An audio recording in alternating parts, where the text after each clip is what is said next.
La conciencia es lo más noble del hombre y de la mujer. Si la libertad es el constitutivo del existente humano, la conciencia señala el ser mismo de la persona.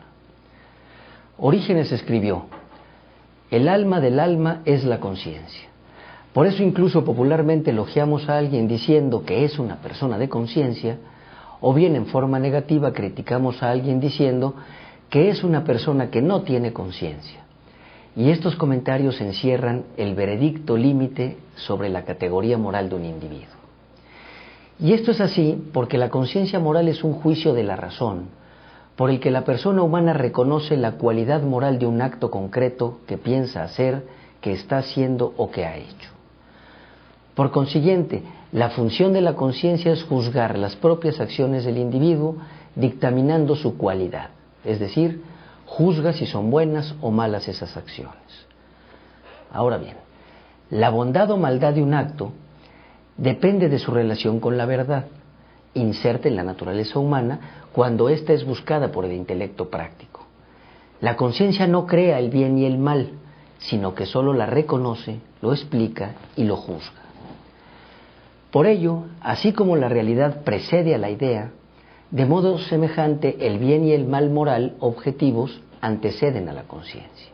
Por ejemplo, así como el árbol existe aunque no se tenga idea de él, de manera semejante entendemos que el robo es un pecado contra la justicia. Por tanto, la conciencia no crea la verdad, pero sí la descubre. Y por ello, todo hombre, cuando tiene uso de razón, de modo más o menos claro, tiene la capacidad de discernir entre lo bueno y lo malo. Esto viene escrito en la naturaleza esencial del hombre. El filósofo y jurista Cicerón, en su República, nos dice con gran elocuencia lo siguiente: ciertamente existe una ley verdadera, de acuerdo con la naturaleza, conocida de todos, constante y sempiterna. A esta ley no es lícito ni arrogarle ni derogarle algo, ni tampoco eliminarla por completo. No podemos disolverla por medio del Senado o del pueblo. Tampoco hay que buscar otro comentador o intérprete de ella.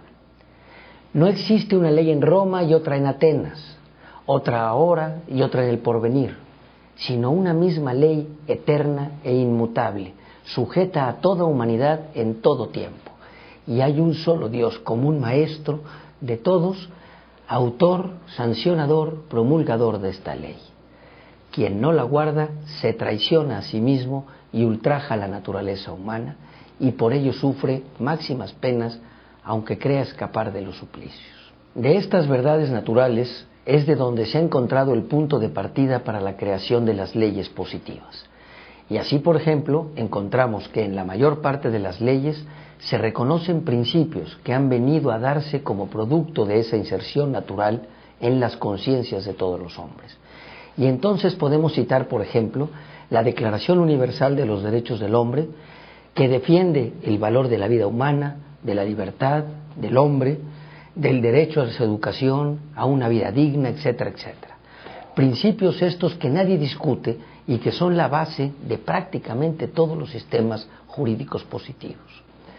De aquí que podamos afirmar que los derechos fundamentales del hombre reconocidos por las constituciones y las leyes en vigor tienen su causa en la conciencia del bien inserta en nuestra naturaleza humana.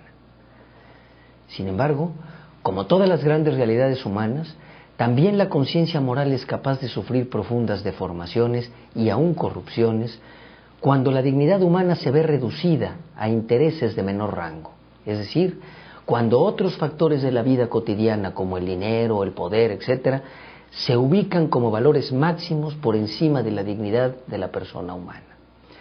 Y es entonces cuando decimos que la conciencia estorba, y o la deformamos con rápidas e irreflexivas justificaciones, o también podemos simplemente hacerla a un lado. Esta es tal vez la característica más trascendente de nuestra realidad actual, que hemos hecho a un lado todo juicio moral o todo juicio de razón que amenace la realización de nuestros fines más simples o inmediatos. Y es por eso por lo que el gran capo del narcotráfico no se toma un solo minuto para reflexionar el gran daño que causa a un niño al que vuelve adicto a las drogas, o al valor de la vida de tantos que mueren por esa actividad, porque a esos valores se antepone el ganarse un dinero que estima indispensable. Es por esto también que podemos encarcelar a una persona sin detenernos un momento a pensar en lo justo o injusto de esa privación de libertad o del tremendo daño que se le causa solo por ganar un poco de justificación o de presencia política. También por lo mismo, hemos estado dispuestos a frenar a toda costa la reforma política tan esencial en nuestro país, solo para beneficiar los intereses inmediatos o electorales de los partidos políticos, sin considerar que la pobreza y la marginación de nuestros conciudadanos y la indignidad de su calidad de vida es el costo efectivo de esas omisiones. Pero entonces, ¿qué acaso no hemos dicho que todas las personas tenemos una conciencia impresa en nuestra naturaleza humana, capaz de instruirnos sobre la bondad o maldad de nuestros actos u omisiones? Yo creo que todos, incluso los políticos y narcotraficantes, tenemos una conciencia, pero hoy en día la hemos encriptado, para hablar en términos cibernéticos. Y entre tanto no la pongamos en nuestra agenda diaria, no podremos aspirar a ninguna clase de solución a los problemas que nos aquejan. Ojalá sirva esta reflexión a los hombres de buena voluntad. Muchas gracias.